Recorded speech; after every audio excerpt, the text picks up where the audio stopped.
Армысыздар қалың қазақ елі. Енді қазіргі менің осы бейнеролигім аяқ асты бір толқын келіп, аяқ асты бір ойлар басыма жиылып, соның нәтижесіндегі пайда болып отқан дүние деп қарауларыңызды сұраймын. Мына біз қазақтар әсіресе мына басқа ұлттардың өкілдерінің тарапынан және де өзіміздің ішіміздегі шала қазақтардың тарапынан қазақ байыса қатын алады деген сөзді жиі естиміз. Осы төңірегінде бір ойымды білдіріп кеткім келіп отыр. Мына қазақты бұл нәрсе енді бұл ежелден келе жатқан біздің дана сөзіміз ғой. Сол дана сөзімізді қазір бір приколға айналдырып алған сияқтымыз. Қазақты кемсіту үшін, қазақты жамандау үшін, қазаққа күлу үшін айналып бара жатқан дана сөз сияқты болып көрінеді маған. Ал бірақ біздің ата бабамыз ешқашанда бұлай ойланбастан ешқандай сөзді айтпаған. Қазақ мың ойланып бір-ақ рет сөйлеген халықтың тарапынан. Сондай халықтарға жатамыз біз. Сондықтан да бұл туралы мен келесі нәрсе айтқым келіп отыр. Менің ойымша, қазақ байса қатын алады деген сөзіміз, қазақ байылған сайын, қазақтың жағдайы жақсарған сайын, материалдық жағдайы жақсарған сайын, айналасындағыларға қамқоршы болуға тырысады. Яғни, өздеріміз көп білеміз ғой, көп естиміз. Бұрын қазақтың даласында жетім жесірлер қаңғымаған, жетім жесірлер жыламаған деп. Олардың әрқайсысына қамқоршы жасайтын адам табылып отырған.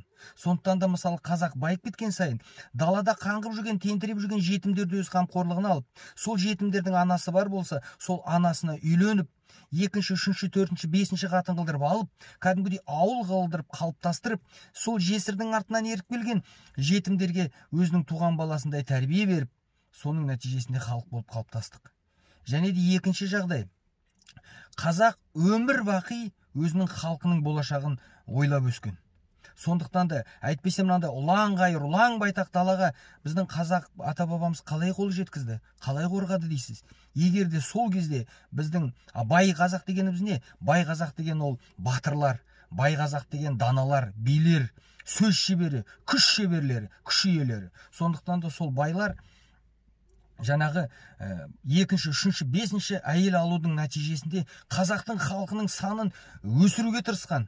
Өйткені қазақ халқының саны өссе, мына елдің сұраушысы, мына елдің қорғаушысы пайда болады. Көрдіңіздер ме? Сондықтан да қалың қазағым, сіздерге айтайын дегенім, егер осындай қазақ байса қатын алады деген сөзді прикол ретінде естіп атсаңыз, бұған міндетті түрде шлагбаум қойып, бұған міндетті түрде тоқтатыңыздар. Өйткені қазақ байғаны, қатын алғаны ол прикол емес.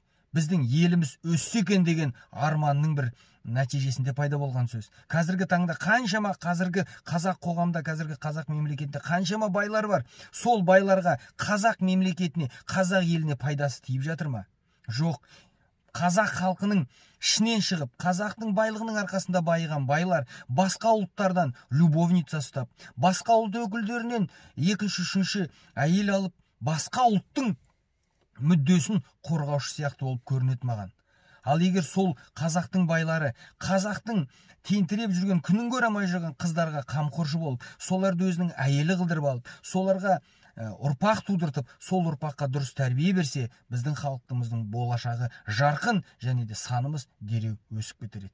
Осыны айтқым келген туған халқым. Рахмет.